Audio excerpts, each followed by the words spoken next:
Well, good evening, everyone, and welcome to tonight's webinar. I hope you find a little bit of use out of what we've got to talk about tonight.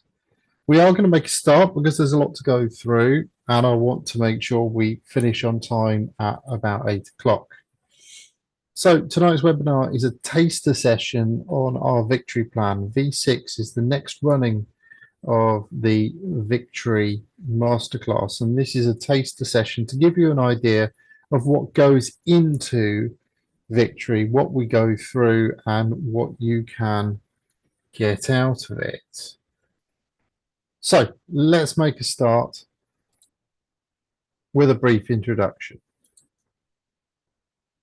The UK planning system, or at least the English planning system as it is today, is an approval machine. It's an approval engine. And what we need to do, what we need to learn is how to get the most out of the system. We need to learn how to operate it. And that is a fundamental within the UK planning system. We need to know how to operate the UK planning system. For my part, I've been a practicing town planner now for 22 years. I'm chartered. That means I've got some initials after my name, member of the Royal Town Planning Institute. I'm also a fellow of the Royal Geographical Society. I'm an accredited CPD trainer. I'm a planner first. We are an active planner consultancy, and I have 40 cases sitting on my books at the moment. I'm an educator second. I teach planning through and almost exclusively through our Victory program. I'm an educator, a developer third. We do a little bit of development. I then write for YPN and have historically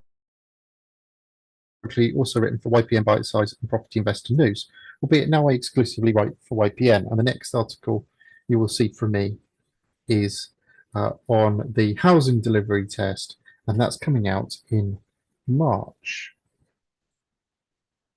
I'm part of Town Planning Expert. Town Planning Expert as a group was established in 2012. We are the general practitioners, the GPs of the planning world. What that means is that we are generalists, but not specialists. We cover England. We don't now cross into Wales, Scotland, or Northern Ireland. They have a very, very different system. We're a chartered town planning practice. We are an accredited CPD training organisation, as said before. We're an ethical developer.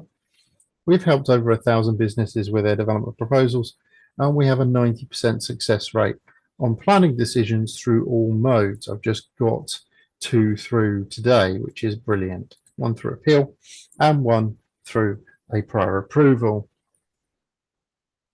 That's what we do.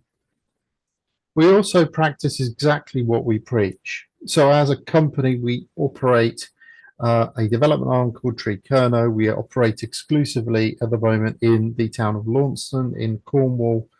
And we have built out number 25 Westgate, you see that over there. And we are building out number 12 Southgate with development partners. You see that over there. And both of these developments follow our Victory model. That's why Victory is so important to us. We do what we say we're going to do. We're not just educators, we're practitioners. Victory as a program is CPD accredited. What does that mean? So for us to get accredited, we went through 3 steps. We became an accredited provider through our partners at the CPD group. I then became an accredited trainer, and then we got the Victory program accredited as an accredited activity, and it's worth 8 CPD credit hours. If you do the program, you'll be issued with a certificate for 8 hours of CPD credit. Now, what does that mean? If you're a professional, CPD is really important. Professionals like me have to do a basic amount of CPD every year. For chartered town planners, it's 12 hours every year or 24 hours every 2 years. This course is that I'm going to take through as a taster is credited for 8 hours, meaning if you're a professional within a related discipline, you should be able to claim 8 hours against your CPD requirement. That's if you complete the full course. If you're not a professional, then a CPD accreditation acts as a kite mark. It's a charter mark, it's a standard for education activities away from a formal education setting, like a college or university. It means that what we teach through Victory has been checked and verified as a quality piece of education. Victory as a course is all about putting together a framework or providing a framework to enable you as a developer to understand and operate the English planning system. Remember, I said it's a manual for the planning system. It's there to enable you to try and get the best out of the planning system, but at the same time avoid some of those common pitfalls. And I'm going to go through some of those common pitfalls tonight. And it follows our education first principle, which means that it's self-contained. Everything you need to assess planning proposals with a planning state of mind is inside the Victory program. So what's it about? Victory is a mnemonic. It stands for V for verify. Are you doing something that's allowed by national or local legislation? I for intelligence, the history of the application site. C for comparables. Does the development stack and has it been done before in the area? T for team, assembling a power team. O for options, having an escape route, and importantly, having more than one. R for reality, what can the site actually deliver, and why for you? Making sure you're passionate and proud about what you are doing. It's come as a result of 22 years practice, 22 years of watching developers make the same mistakes over and over and over again, and coming up with a solution as to how to avoid some of those pitfalls. It's developed to focus your attention on your core development strategy and avoid new developer syndrome. And it's a 7-step approach to development site analysis that can be applied on any site in the UK. It works with all 4 discrete planning systems, but as of course we practice in England, and so it works best in England. Here's what you would get with a Victory Day. 8-hour CPD accredited training with a certificate on completion, the complete guide to our Victory process, the 200+ page Victory workbook, which is only issued as part of the course, access to the alumni WhatsApp group, which provides that continued support for participants, no further upsell, and lunch. It actually surprises people when they come on the course that they don't get lunch included, amazingly. I don't know why, but we do. And all of your refreshments during the day. It's a 300 course, including that, and you can book it online. Right, let's get into the meat and 2 veg of it. Victory is a mnemonic. 7 steps. We're going to start with V for verify. Because in planning, knowledge is power. Knowledge is absolute power. If you know more than the planning authority, then you can win the game quite happily. And what we want to do is help you win the game. Picasso said, learn the rules like a pro, so you can break them like an artist. In today's planning world, you couldn't be truer. In today's planning world, you absolutely couldn't be truer. The rules inside the planning system are tightly defined, they're easy to understand, and ultimately freely accessible. So there is no excuse for a developer not trying to know what the rules are. I like to put it a slightly different way. Here's how I put it. In order to play the planning game, you need to learn the rules. In order to play the game well, you need to know when to break them, especially when the ref is not looking. So what Victory does is show you where to find the rules and how to interpret them. Because the interpretation of the rules, the understanding of what you are and are not allowed to do, is so vitally important. Planning in the UK is fundamentally a rules-based system. It's an approval engine. It is designed specifically to grant planning permissions. It is designed specifically to approve in accordance with a set of well-defined rules, and planners aren't allowed to make it up as they go along. Now, in the planning system of 2024, the rules get more important with the Levelling Up and Regeneration Act kicking in and the primacy of national rules taking over. So when we're thinking about the V for verified test, we're thinking about, what am I allowed to do? Is it allowed by the national framework, the national planning policy framework, the national guidance, or the brand new upcoming national development management policies, which this outgoing Conservative government is suggesting they're going to bring in? They will take primacy in the planning system of 2024 and onwards. Are there any local rules that help us along the way? Is there anything in a structure plan or a local plan or a neighbourhood plan that is going to help us or hinder us? Is there anything in there that we need to pay attention to?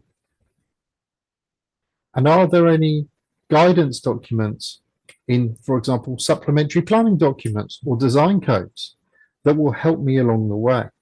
Design codes in the planning system are going to get more and more important into 2024. They're there to both help developers and to prevent planning officers diving off on tangents about what is and is not good design. You follow the code, you get planning permission, and therefore knowing where to find them, knowing how to read them and understand them is vital and going to become very important into 24 and 25. It's all about this inverted triangle, the national versus the local, and the national being more important than the local under Levelling Up and Regeneration Act. And that is what Verify, as the first step, gets you to look at. Here's a worked example just to help us along. And I'm going to give a few work examples as we go through. Here in Portsmouth, we have an HMO policy. The HMO policy is governed by policy PCS 20 of the core strategy and an HMO SPD, a guidance document that tells us how that policy operates. So we've got both a rule and we've got a guidance document that tells us exactly how that rule is going to be implemented. So in theory, to get permission for an HMO should be easy. All you do is you have to follow the rules. Those rules say that no more than 10% of the properties in a radius that's drawn around the application site are HMOs. That the house must not be sandwiched, or a house must not be sandwiched between two or more HMOs. That there's no more than 3 HMOs in a row, and you must comply with the council's internal space standards for HMOs. Nice, simple, straightforward, easy. 4 tests. 4 tests to get planning permission for an HMO in an Article 4 area where it is generally accepted by the market that HMOs are not acceptable. 4 things you have to do. Now, I'm sure it wouldn't surprise people to know that other areas in the country that also have Article 4 against HMO have similar policies and similar guidance documents that tell you exactly how to get an HMO. What V for Verify gets you to do is look, and actually look at that right at the very start, so that you know what you're doing is compatible with the local regime. Moving on to I. I for intelligence gets you to look at the planning history, because history in the planning process can mean everything. Stephen Hawking said, "We spend a great deal of time studying history, which, let's face it, is mostly the history of stupidity." One of the biggest questions I get asked as a planning consultant is, how do I overcome these reasons for refusal? How do I deal with some negative history that's sitting on the planning file, because ultimately someone put in a bad planning application, and what we have to do is undo some of that. What if someone's put in many bad applications? What if the number of bad applications has become excessive? What do we do then? What intelligence gets us to do inside the victory model is look at that history and make sure we're not repeating the mistakes of the past. So understanding a site's history is absolutely critical to development selection and to the development potential. If the council has said no consistently, in reality, we're not going to get a planning permission through unless something major changes. Repeating those mistakes of the past is no excuse. You didn't check is no excuse. You weren't told is no excuse. It's not the job of the planning authority to do your homework for you as a developer. And so what we want to do is make sure we don't repeat those mistakes. Previous refusals must be dealt with. They can't be ignored, and they absolutely last forever. It is an absolute fallacy that just because the planning officer has changed, you might get a different answer to the same question. Einstein said it's madness doing the same thing over and over and over again. We must bend, and so one must deal with the previous reasons for refusal. They last forever. They carry significant weight in determining future applications as well, and something we need to pay attention to, as do approvals. Repeating a positive is also seen as a positive. A positive plus a positive equals a positive. Lapsed approvals can also carry significant weight and may show you a very appropriate course to follow, as long as there's been no material change in circumstance. Ultimately, inside a planning process, there are three principles of navigation: where the site has been, its history, and any applications made on the site; where the site is now, its current configuration, and where are you going to? What is the development end look like for you? How many steps do you need to make to get there? Or can it be done in one? Or does something in the history harm you? Here's a worked example. So at 119 High Street in Rushden, we applied for a planning permission for a dwelling to the rear. And this was refused on a number of grounds. All of the grounds were deemed by the inspectorate to be not a available reason for refusal, with one exception, and that was a Section 106 agreement. Now, what we then had to do was grapple with that history. We put that application in, and we had to grapple with the sole remaining reason for refusal left by the inspector, that being the Section 106 agreement. Get the client to sign it and overcome. Fine. And that's exactly what we did. So we resubmitted, and what the planning officer did in committee was confirm that the application had addressed the reason for refusal, the single reason for refusal, that they had lost the case. The committee, who are not bound by such logic, attempted to refuse planning permission again, and lo and behold, lost the appeal, with the inspector allowing a full award of appeal costs against council because they had failed to recognise that we as applicants had grappled with and overcome the previous reason for refusal. The history dictated the future outcome of that appeal because the inspector has said, hey, there are no reasons to refuse here apart from the Section 106. We dealt with that and we'd overcome. That is the principle of consistency, and that is why history is so important. When we're doing our searches, I for intelligence should hopefully be clear. When we're thinking about C, C stands for compare or comparables. If in doubt, copy it out. It is no shadow, but there should be no misapprehension here. Planning is one of the few academic disciplines where if you copy a development that has been built recently, approved recently, then you can reasonably expect the council to be consistent with itself and approve the same thing again, as long as all of the considerations remain the same. That is the true principle of consistency.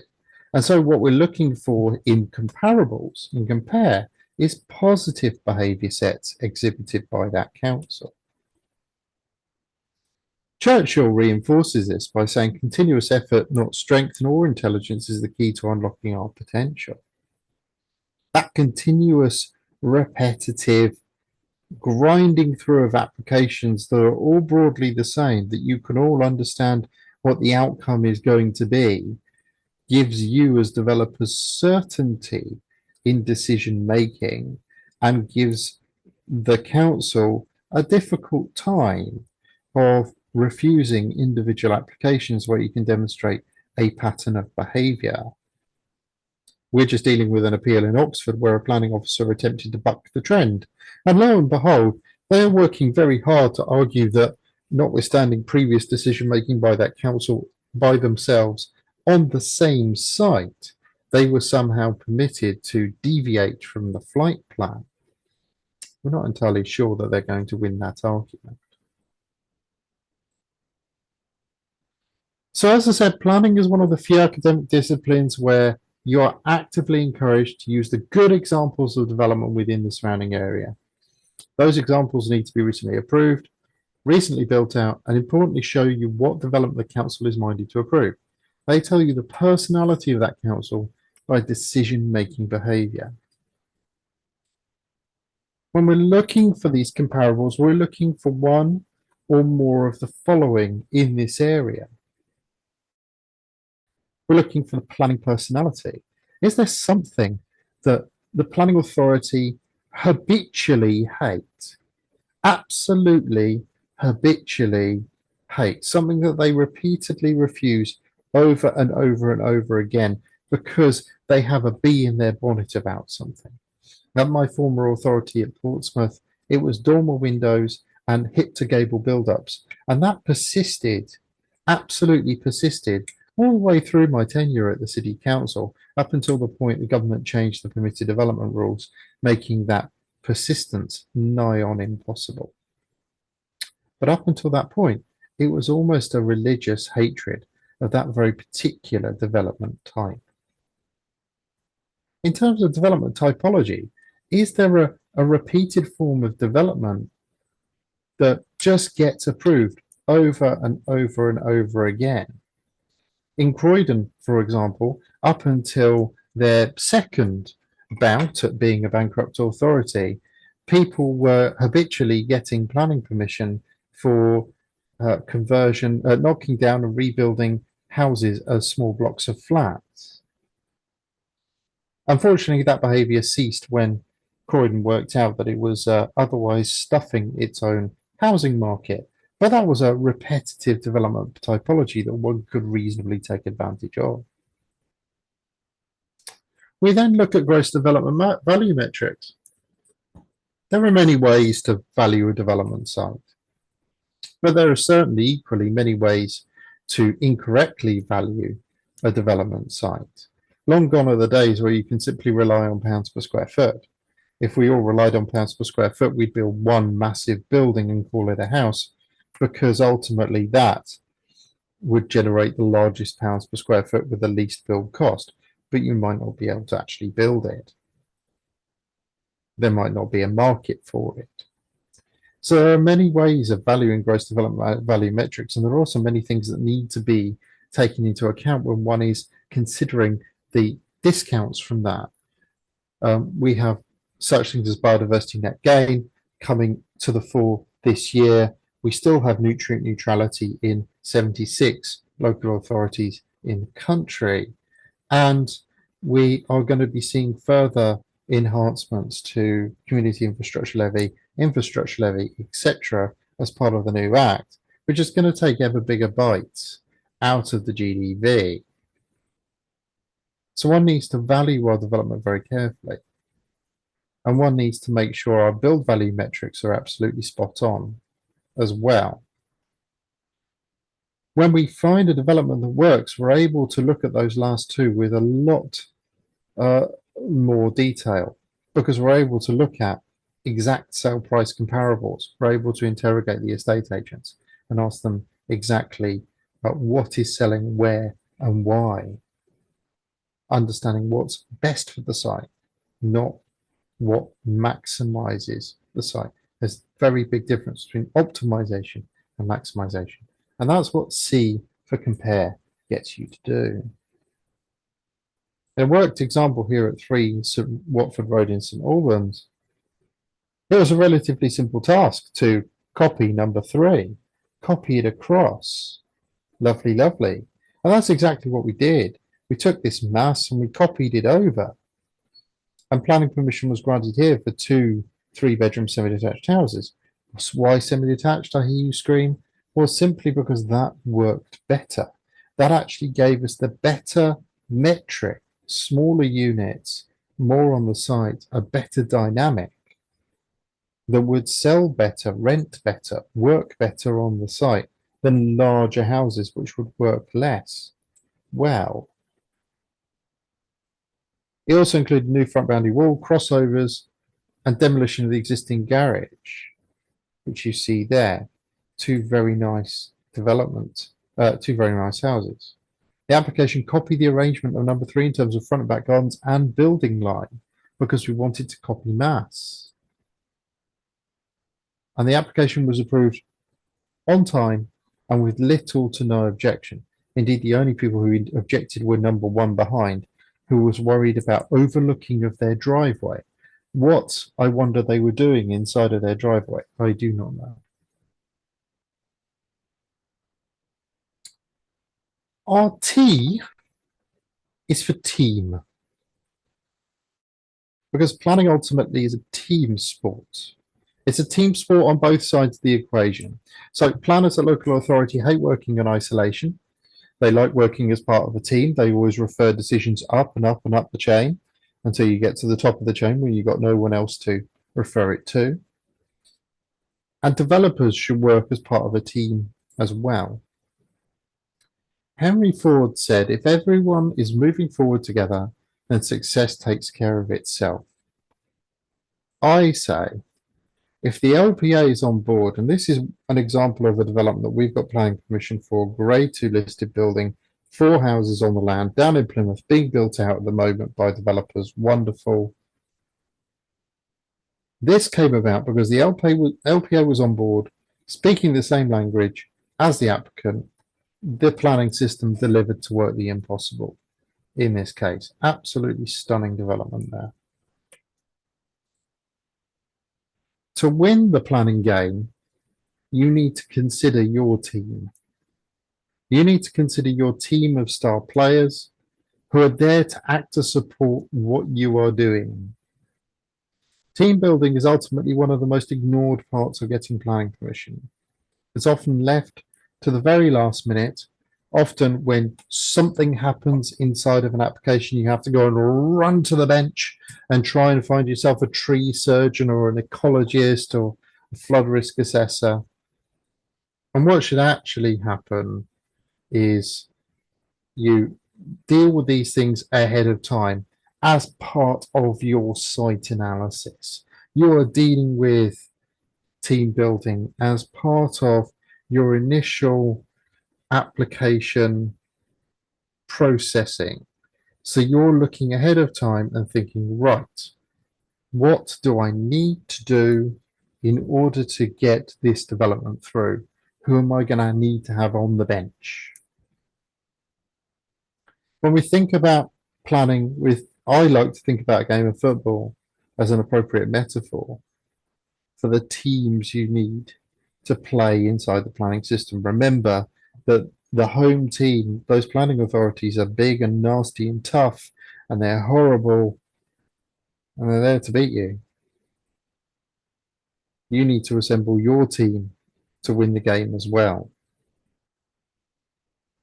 And so when we think about T for team, we're looking through the lens of a football game in progress and seeing where the parallels are, seeing where we can put an intervention in, seeing where we can put that tackle in, where we can stop the run of play. How can we turn the game on its head? Here's a great example of planning as a team sport. This is Lavender Park Road in West Byfleet. This building started off as an office. This is done now. I've been to see it. It looks lovely. Very rare that me as a planner gets to go and see sites that I've touched. But hey, that's just planning. Started off as a nasty, grotty 1950s office, ended up like this. Beautiful 26 flats, 5 of which duplex in a new 2-story top floor.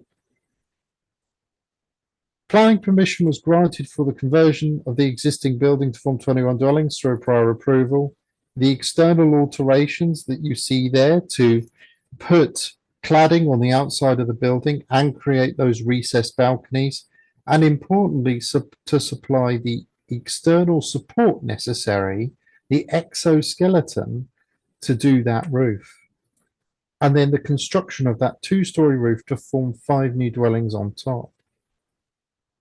The team that was assembled to support this included the architect, myself as a planning consultant, a highways consultant, a project manager, a structural engineer, and a mechanical and electrical engineer, and the building contractor, because we all had to feed into this process. There was going to be one opportunity to get planning permission here, and we needed to make sure that what we got was capable of being built.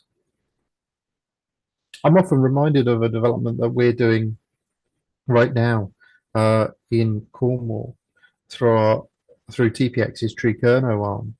And there it became painfully clear that part of the team that originally put in that planning application wasn't functioning properly.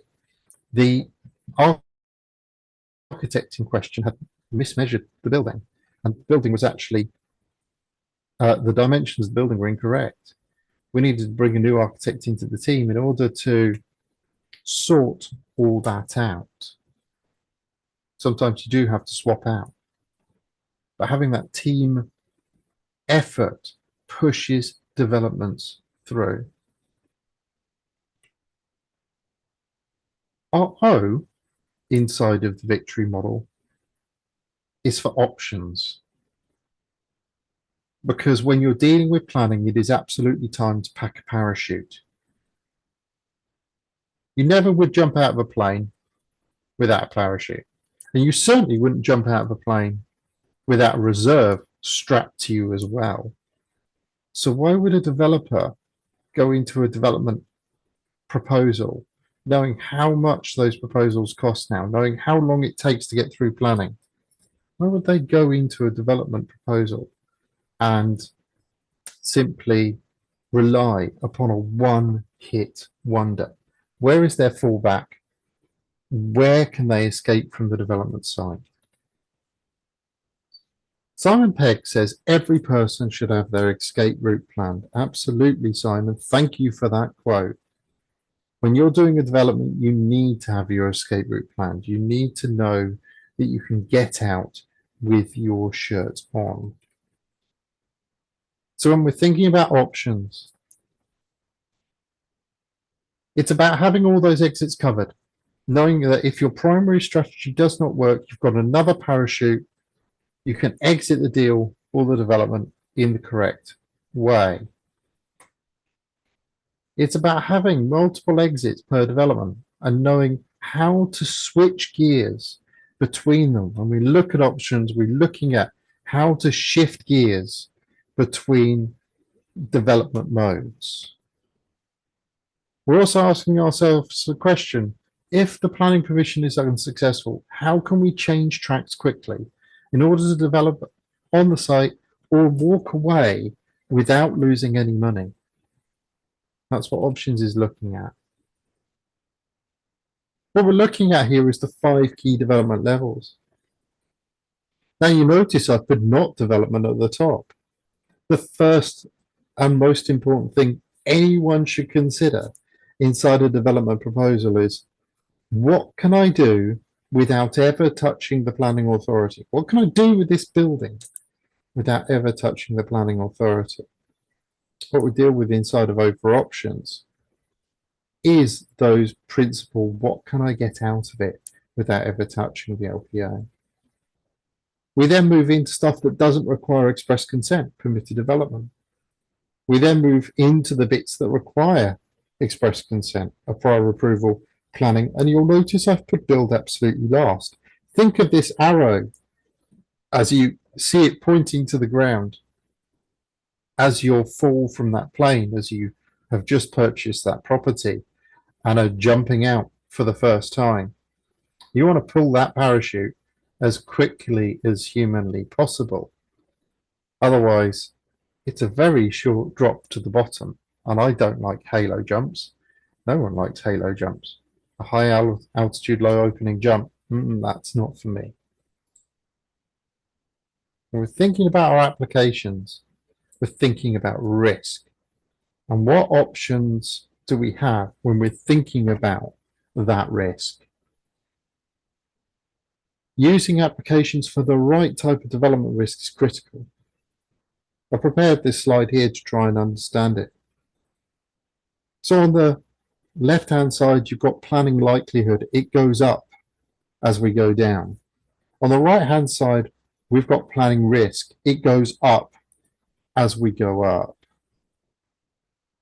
So our most risky applications, we should be thinking about pre-application, highly speculative sites, development in Greenbelt or a listed building.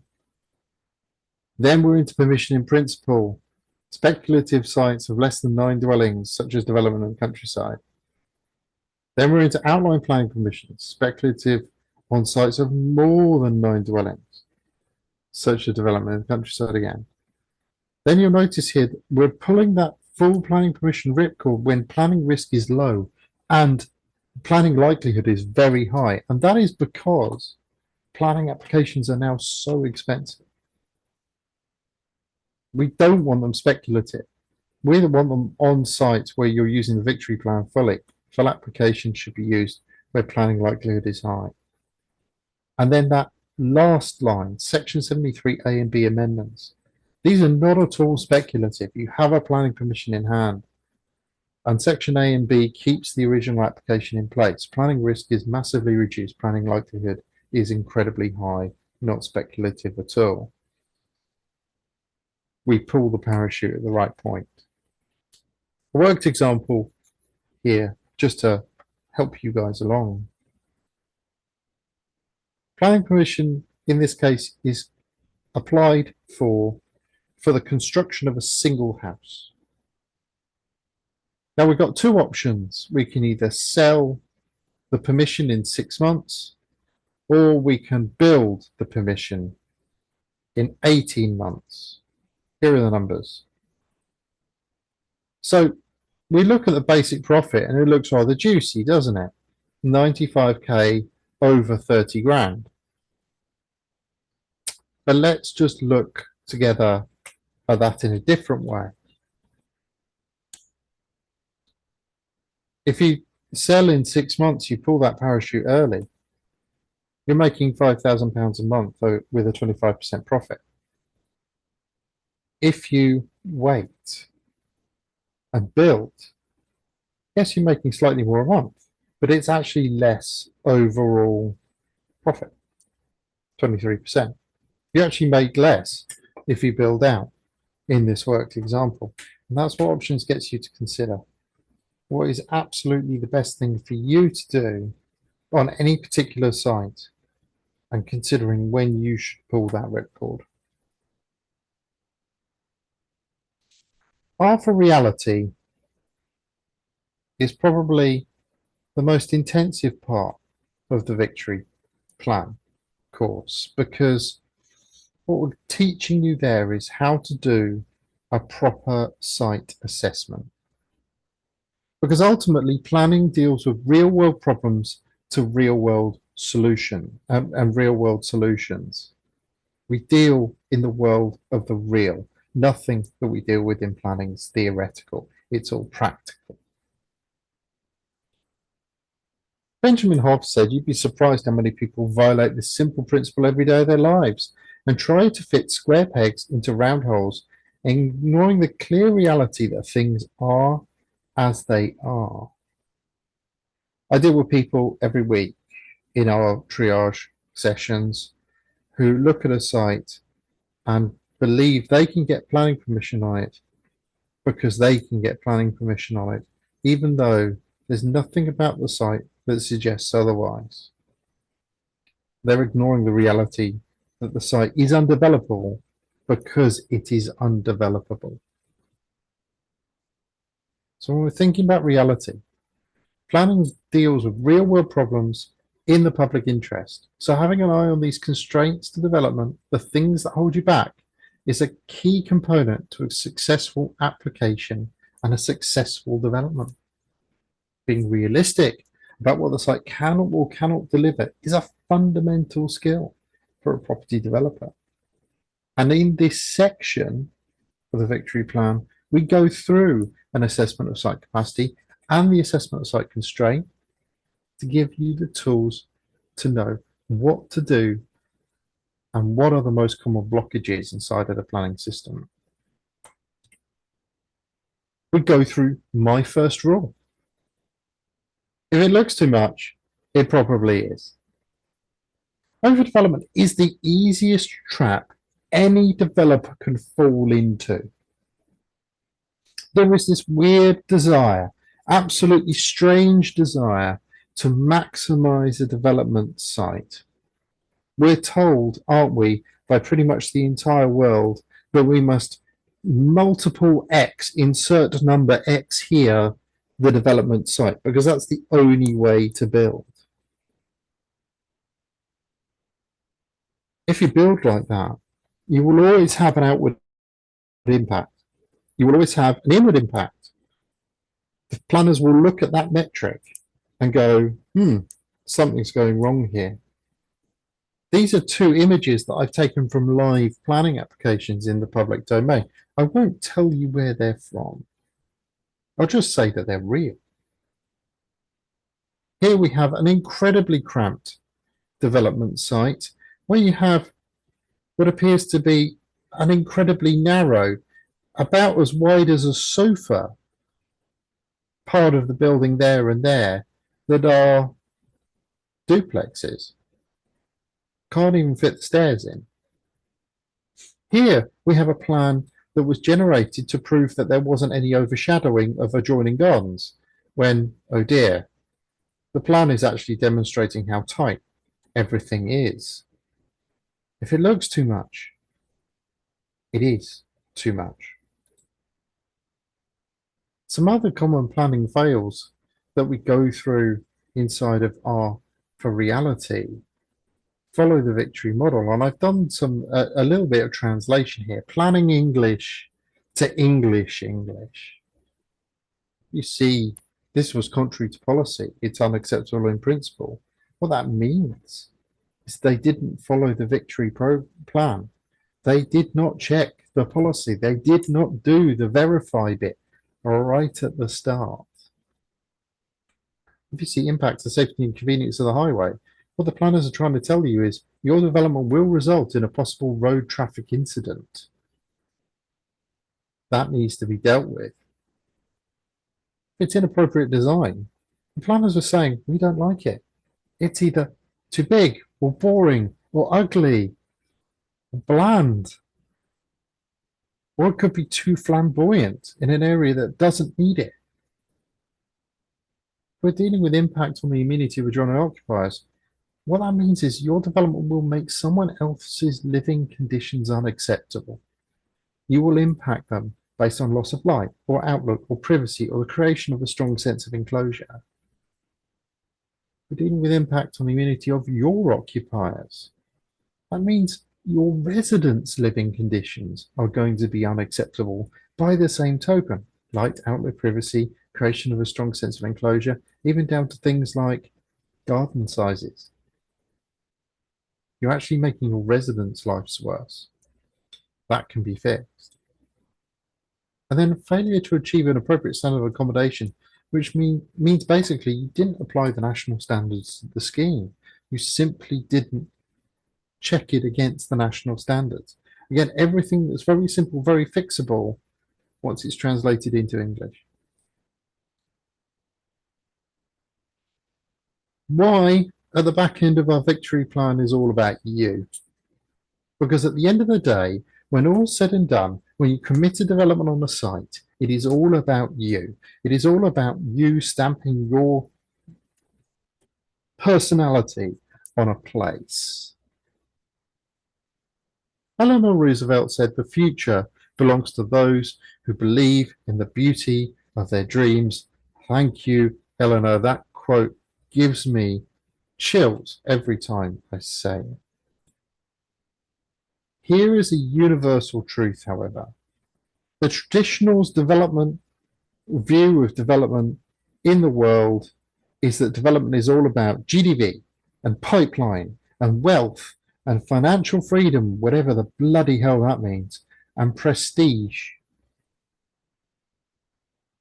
It's not. This is what you, as a developer, actually do for a place. These are two sections I grabbed from the internet when I'm looking for what developers do in terms of social good. Socius said that in terms of social value, from a developer owner perspective, by investing in a community, that community becomes stronger, more resilient, wealthier, resulting in land prices increasing, greater availability of the right type of jobs. The property value in an area goes up. And as a result, so do rental prices, all of which makes absolute business sense. The British Property Federation said property developers come in varying shapes and sizes and deliver almost all of the buildings and places in which we conduct our daily lives. This includes homes, offices, shops, cinemas, hotels, industrial warehouses, GP surgeries, and hospitals, theatres, museums, but also green and public spaces, transport and road infrastructure, and much more. Even the smallest housing developer contributes to all of that.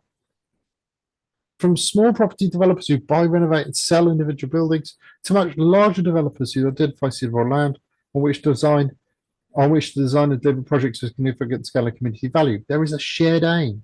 The aim is to build, and in many instances, operate buildings and their surroundings, public areas, to improve people's well-being and contribute to the growth of the economy. Much different, isn't it, from the traditional view of GDP and wealth and financial freedom. Insert definition for that here, and all of those other things. When you're entertaining your planning process, it can seem very sterile, with little connection to you as the applicant or to the area. It's just about GDP, profit, and maximizing. However, the applicant, you, the developer, is the person with the team that carries the team. They imbue their passion for the project into those working with them. Doing something you are passionate about that is aligned with your development goals and aspirations will deliver sustainable growth over the longer term with better results. That is why linking your development strategy directly to you as a developer to something you want to do is so important, and why is for you. Well, ultimately, you trying to avoid this. This is new developer syndrome. We codified this in 2019. 6 clear symptoms that we've seen from brand spanking new developers that ultimately all lead to planning failure. They are everything is a deal, belief that the site works irrespective of whether or not the constraints of the site tell you otherwise. You can always make houses float. Overexcitement and scattered, doing development anywhere in the country because the UK has the same build costs as London. Fudging the maths, believing maths lies to me. No matter what the math says, the site can be developed. The market will always be better than the comparables. Believing that one knows everything, even though I do not know everything. I would never say that I do. You've been on every course, know every strategy, and are going to use them all of them at the same time, possibly on the same site. Going into development hyperdrive, needing development to work now, this instant, Nothing can happen fast enough. You don't need a strategy seed. Who needs a cash income anyway? And I want some more. What you have is not enough, never enough. You need to maximize. Take development to insert number here, X. And that is the way you look at everything. What we're trying to avoid with you is that we're trying to avoid you stepping in to the shadow of new developer syndrome. We don't want you to have a planning fail. Very brief conclusion then to round off the webinar. Victory. Well, what's it about? It's a system. It's there to help you get the best out of the English planning system that you possibly can. It's there to enable developers to get the best out of the site and to avoid those common pitfalls when approaching a development project from a planning perspective. It is a model. It is something that we use here in the office every single day. And even our design and access statements that we write for every project are written to the victory plan. It is a mnemonic standing for V for verify, I for intelligence, C for comparables, T for team, O for options, R for reality, and Y for you. And if followed, it will enable you to engage with the planning system in the most effective way. That was 52 minutes of me ranting and raving. Imagine what we could do in 8 hours, because that's what you get with the victory plan. There are 8 spaces left as of today. We only run it for 20 people at a time. It's £300 including that, 8 hours CBD, and you can book it there at tpexpert.org/victory. We do have some time for questions, so if you do have any planning related questions, I'd be happy to answer them. But otherwise, thank you very much for your attention. And yeah, I'd be happy to answer any questions that you have. Steve, I know it's a very long way from Blackpool. That is because we do V6. We're doing V6 in Portsmouth, but never fear. There are thoughts in the office about a V7 this year to deal with the northern parts of the country, and that will get announced some way down the line. So yes, we're aware it's very far away from the north, but don't worry, we are considering a V7. We tend to only go and do victory where we're invited. So if there are enough people, and again, 20 is the figure. If there are 20 people who say, "Hey, come to the north. We want you to come north," then yes, absolutely.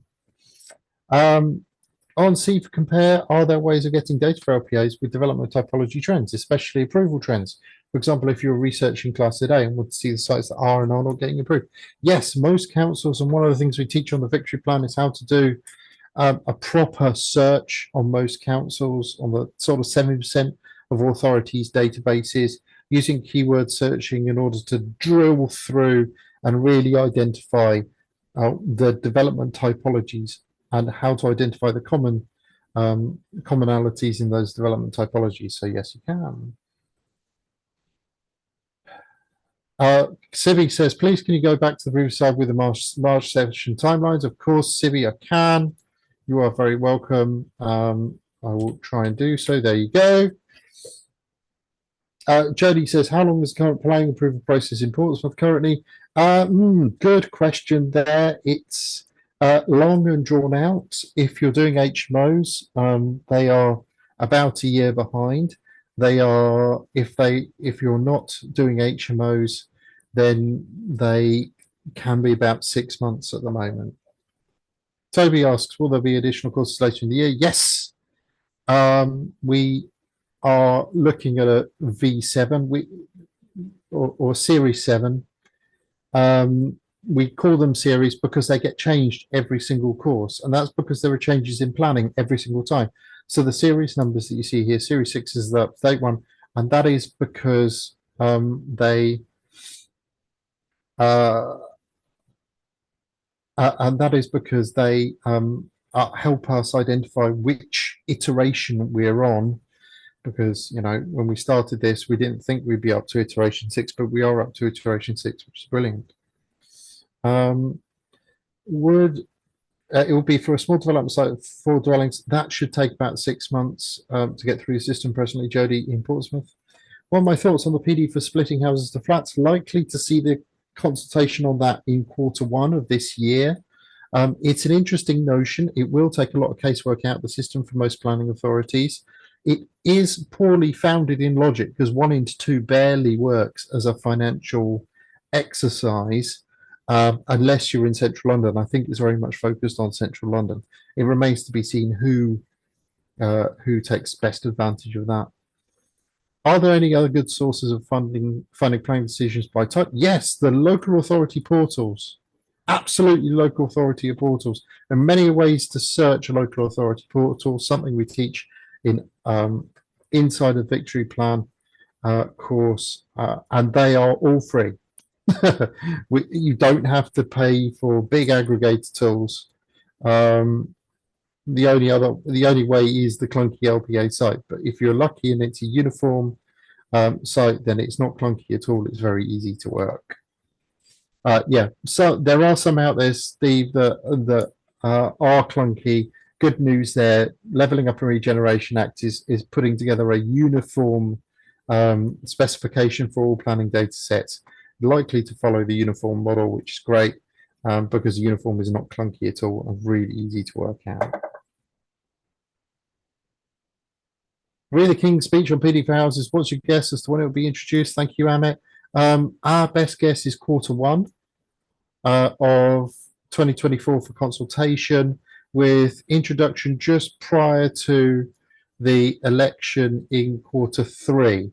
That is the shortest possible time that they could take to do the consultation and get the new PD allowance out, because they have to do a consultation for a minimum period of time, and then it has to be written. So Q3, the autumn of 2024, is the earliest it could be introduced if we get there. Any other questions? Last couple of minutes.